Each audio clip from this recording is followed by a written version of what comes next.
네, 올해로 전국 동시지방선거가 부활한 지 19년이 됐습니다. 그동안 우리 지방선거의 양상도 많이 달라졌는데요. 먼저 후보자들이 어떤 변화를 겪었는지 살펴보겠습니다. 네, 1990년대입니다. 네, 당내 경선이 처음으로 도입됐습니다.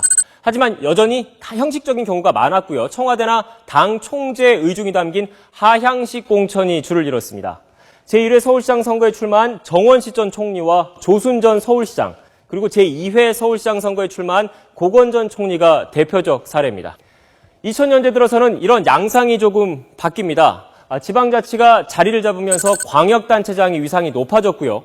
중앙정치에 상대적으로 가려졌던 후보자 본인들이 이전보다 주목받고 있습니다. 특히 이명박 전 대통령이 서울시장에서 대통령으로 직행하면서 광역단체장들은 대권 주자로 부상하기 시작했습니다. 오세훈 전 서울시장, 김두관 전 경남지사, 김문수 전 경기지사가 대표적입니다. 네, 올해 치러지는 제6회 지방선거 역시 마찬가지입니다. 광역단체장 선거에 나온 후보들은 자의반, 타의반 끊임없이 대권 잠룡으로 거론되고 있습니다. 이 때문에 광역단체장 후보들은 임기를 마칠 것이냐 이런 질문을 꼭 받고 있는데요.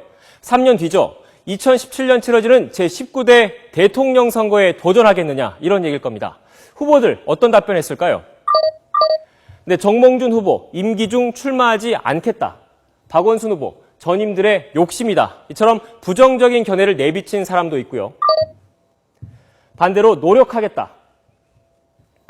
가능성을 열어두겠다. 경남에서 대통령 나오면 주민들이 얼마나 기쁘겠나. 이처럼 긍정적인 뜻을 밝힌 후보도 있습니다. 네, 물론 과거에도 적극적으로 대권 도전 의사를 밝힌 후보가 있습니다. 제1회 서울시장 선거에 출마했던 박찬종 후보입니다.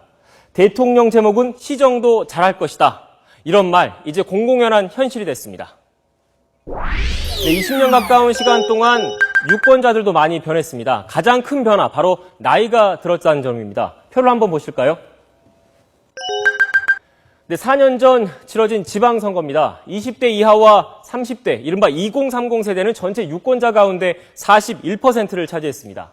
50대와 60대 이상 장년층은 37%였습니다. 2030 세대, 이른바 젊은 세대가 더 많았다는 얘기겠죠. 그런데 이런 유권자 비중이 지난 2012년에 치러진 대선에서 역전됩니다. 그 차이는 올해 치러진 지방선거 더 벌어졌습니다. 서울 한번 보실까요? 네, 4년 전입니다. 서울 시내 25개 자치구에서 2030 세대가 모두 다 유권자가 더 많았습니다.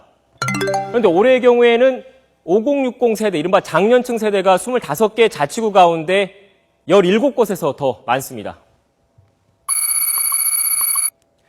네, 지난달 26일 발표한 YTN 여론조사 결과입니다. 2030 세대, 즉 나이가 젊을수록 야권 지지 성향이 강한 것으로 파악되고 있습니다. 반면 나이가 많을수록 여권 지지 성향이 강한 것으로 조사됐는데요. 이렇게 달라진 유권자 비중이 선거 결과에 어떤 영향을 미칠지도 관심입니다. 지금까지 달라진 지방선거 살펴봤습니다.